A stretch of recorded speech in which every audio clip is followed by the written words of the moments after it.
I have overcome the world.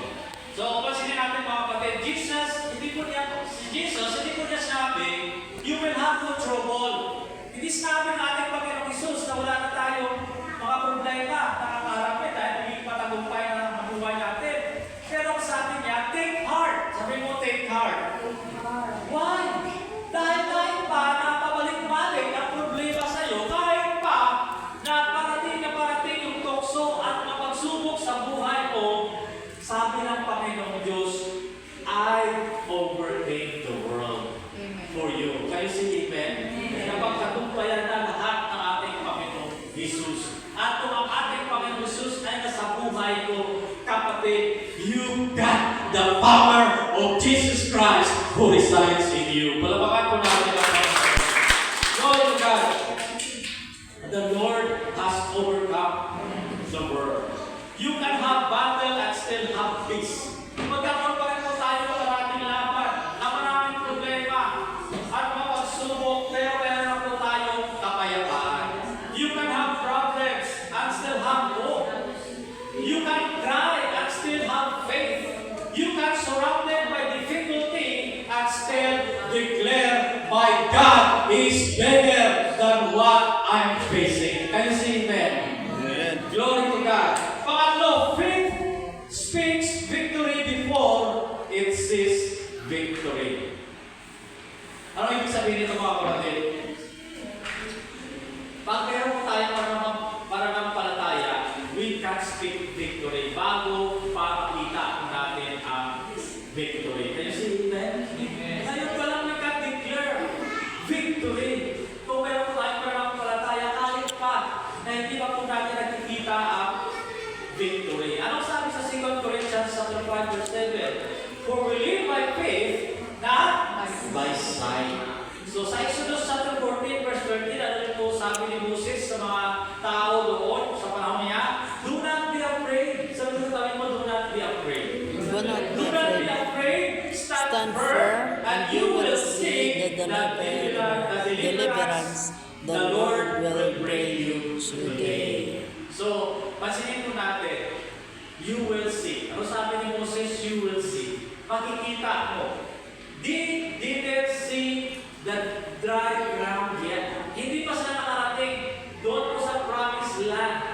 But God was already preparing it. Can you see Amen? Hindi pa natin narating ang tagumpay. Bakit sabihin mo sa akin, parang hindi pa nakikita yung tagumpay. Pero ang Panginoon Diyos po natin is preparing it for us today. Can you see Amen mga kapatid? Maybe you're standing before your own Red Sea. Meron po tayong kanya-kanyang mga Red Sea. Meron po tayong kanya-kanyang mga giants na pinakaharap. You don't see the solution. Parang hindi mo pa rin nakikita yung solution. You don't see the breakthrough. Hindi pa rin nakikita yung breakthrough. You don't see the answer. But God is saying to us today, stand firm. So yan natin, stand firm. Stand firm. You gotta see a victory. Palapakan po natin ang Panginoon. Glory to God. Pakapat, sometimes God changes the situation. Sometimes He changes us in the situation. Kung minsan kasi, hindi agad-agad po binabago ni Lord ang situation na meron po tayo. Bago baguhin ang situation na meron po tayo, bago niya po baguhin yun para sa atin, dapat meron po na pababago sa atin. Amen? Tayo muna yung kanyang binabago.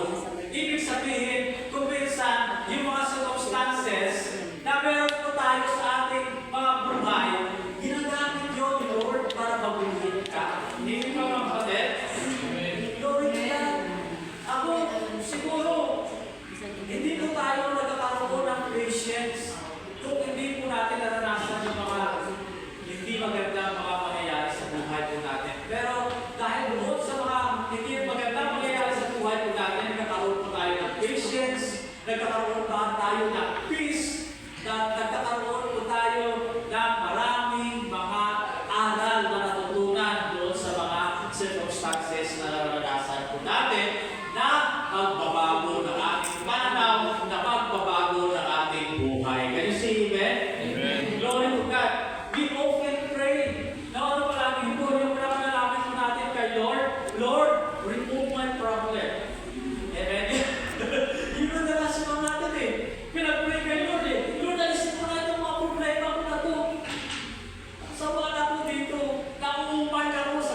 Si David, mga kapatid, hinarap ko niya si Goliath.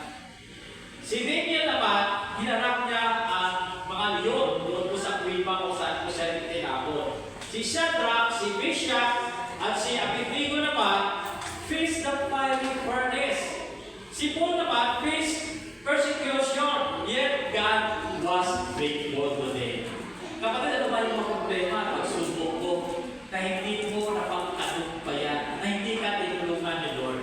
Kasi kung hindi mo napagtagumpayan yun at hindi ka tinulungan ni Lord, wala ka kayong dito. Wala ka kayong dito sa UGG. Can you say amen? Amen. Dahil nandito tayo ngayon, ibig sabihin, tinulungan at pinagtagumpay tayo ng ating Panginoon. Pagkakas na tayo ng Panginoon. Glory to God. Psalm 24 verse 19, ano sinasabi? The righteous person may have many trouble, but the Lord delivers him from them all. Amen? So, wag po tayo matakot, wag tayo mag-alala, the Lord will deliver us. Being a Christian, amen, doesn't mean we never face trouble. Hindi po ibig sabihin na puro lang yun na ako, puro na lang hallelujah, praise the Lord. wala na mga trouble na darating sa buhay natin. It means trouble does not have the authority to define our entry. Can you see amen? May mga trouble, may mga problema na darating, pero hindi ang mga problema na yan, hindi ang mga trouble na yan na darating sa buhay natin ang magsasabi kung ano ang ating hinaharap. Can you see amen? Glory to God. Gaano nagkadaming mga trouble sa problema na yan na darating sa buhay natin, walang say ang lahat ng yan. Amen? Gaano man ang gagawin ng kapwa natin sa paligid natin na paninira, walang say silang lahat. Sabi mo, wala silang say. Si Lord lang ang may say. Patalakad po natin ang Panginoon. Glory to God. Glory to God. Pamima, God can turn your battle into your testimony. Anong sinasabi ng Romans chapter 8 verse 28? And we know that in all things God works for the good of those who love Him. Hindi po sinabi dito na everything is good. Hindi po sinabi dito na lahat na maganda. It says God works in all things. Maganda man o hindi maganda, gagamitin ni Lord ang bagay na yan para sa ikabubuti po natin. Amen? Amen. Glory to God. Joseph was betrayed by his brothers. Kung nabasa niyo po ang kwento po ni Joseph the Dreamer, alam naman natin kung ano yung pinagdaanan niya. Di ba? Pinagkagulo siya. Speaking ng pagkagulo, ayaw ko pagkasabihin. Naalala ko na. Pinagkagulo siya! Pero ano nangyari? Di ba? Nagiging ano ba siya? Nagiging high, isa sa mga highest, nagkaroon ng highest position doon sa Egypt. Amen? Ay, naranasan natin yun. Pero anong nangyari? Meron tayong UGG Church kayo. Amen? Glory to God! Para tandaan natin mga kapatid, God wasn't famous. God is not famous yet in our life. Hindi pa tapos si Lord sa buhay natin. Eventually, si Joseph po became second in command sa Egypt and was used by God to preserve many lives. Alam niyo mga kapatid, nangyari po ito para gamitin din tayo ng ating Panginoong Diyos to preserve many souls for God. Amen mga kapatid. Nagagamitin tayo ng Panginoong Diyos sa lugar na ito para maraming mga kaluluwa ang makaranas din ng kaligtasan. Ano sinasabi sa Genesis 15 verse 20? You intended to harm me, but God intended it for good. Parang yung kata natin kanina, di ba? Ano yung likya ng kata niyo? Ano yun? Yung sa awing natin kanina sa Garcia Victory. Si Taba. Matthew 38 for good. Ang pagkakawin ang kalaban sa buhay mo natin, para sa ikasama mo natin. Pero ginamit ito ng Panginoon para sa ikabubuti ko natin. So what looked like an ending was actually part of God's process. Amen? Don't judge your story. Sabi mo, don't judge your story. While God is still writing it. Huwag tayo mag-judge na hanggang dito na lang ako. Wala na akong pang-asa. hindi na ako makakabangon pa. Yung mga kapatid natin sa isang company, nagkaroon ko sila ng malaking pagsubok, pero nakabangon sila uli. Kaya si Amen? Hindi po natin po kaya po limitahan. Kaya magagawa ng Diyos sa buhay po natin. Amen? Kailangan po natin magtiwala sa Panginoon. Pang-anim, worship is a weapon of faith. Kaya nga, mahalaga po na tayo po ay magsama-sama po dito tuwing linggo o sa araw ng ating prayer gathering, kung sama-sama po tayo to worship God together. Kasi mahalaga po ang worship na ito po ay isang napakabisa. Sabi niya napakabisa. Napakabisa po na sa data po na binigay po sa atin sa pagitan po ng ating pananampalataya. Let's go back to Jehoshaphat. Balik po tayo doon kay Jehoshaphat. Nakikita po nila na parating na ang napakaraming mga kalaban. Ano po ang ginawa po ng mga taga-Juda at ni Haring Jehoshaphat? Be worship. Sabihin natin, be worship. Be worship God. Ano sasabi sa 2 Chronicles chapter 20 verse 21? And when he had consulted with the people, he appointed those who should sing to the Lord and who should praise the beauty of holiness as they went out before the army and were saying, Praise the Lord, for His mercy endures forever. Amen, mga kapatid. He appointed people to sing and praise to the Lord. Kaya tayo po dito sa UGG, patuloy po tayo na nawagan sa mga talento po sa pag-awit, sa mga talento po sa pagtungtong ng mga instrumento para magamit ang kanilang buhay para sampahin at purihin ang Panginoon sa pamagitan po ng praise and worship. Can you see, amen? Amen. Can you imagine that? There is an army coming. Napakaraming mga sundalo ng kalaban na paparating. They're singing, pero sa halip na magpapanig po sila, nag-aawitan po sila. That doesn't make sense militarily, but it makes sense spiritually.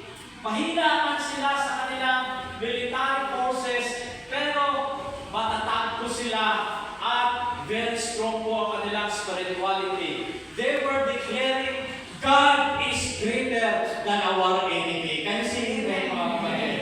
Pero sa buhay po natin, mga kapatid, tandaan natin, our God is greater than our problems, than our temptations, at mga trials. At as we praise God, ano po nangyari? Habang sila po ay nagpupuri at sumasamba sa Panginoon, tumigilos ang Panginoong Diyos sa buhay po nila. Kaya si Amen, mga kapatid. Habang tayo po ay sumasamba at nagpupuri sa Diyos, tumigilos ang Panginoong Diyos sa buhay po natin at makikita po natin ang tagumpay. Glory to God. Purihin po ang Panginoon. 2 Chronicles 20 verse 22. Now, when we began to sing and to praise the Lord, set ambuses against the people of Ammon, Moab, and Mount Seir, who had come against Judah, and they were defeated. Amen? Habang sila po ay maaway nagpupuri sa Panginoon Diyos, ang Diyos mismo ang gumawa ng paraan para ma-ambush ang lahat ng mga kalaban nila at matalo ang kanilang mga kalaban. Amen? Hindi man sila directly po na humarap sa mga kalaban nila, but they see victory. Can you see, amen? Hindi man tayo lalaban personally sa ating mga pagsubok at mga problema kung tayo po ay may sapat na pananampalataya at pagtitiwala sa ating Panginoong Diyos. Certainly, maka sa atin ang